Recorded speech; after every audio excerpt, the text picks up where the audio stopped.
Nagkalain-laing pasundayag ang giandam sa mga nagtungha sa Central Philippine State University sa San Carlos Campus pinaagi sa pagbayle og live band niadtong Oktubre 2013 didto sa City Auditorium.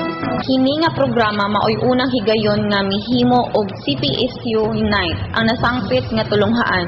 Ang mga estudyante ni pakita sa ilang abilidad sa folk dances, modern, dance sports ug banda. Misaksi sa maong pasundayag sila si City Vice Mayor Edgardo Quisumbing, SP Member Hernan Antonio, Tourism Officer PG Maiso, School Principal Glinda Aranyas sa Julio Ledesma National High School ug uban pa. Kung kahinumduman ang main campus sa CPSU nahimutang sa Barangay Kamingawan sa Kabangkalan City ug adunay napulo ka mga satellite campuses nga naglakip sa munisipalidad sa Candoni, Ilog, Moises Padilla, Hinubaan, Hinigaran, Kawayan ug mga dakbayan sa Himamaylan, Sipalay, Victorias ug San Carlos.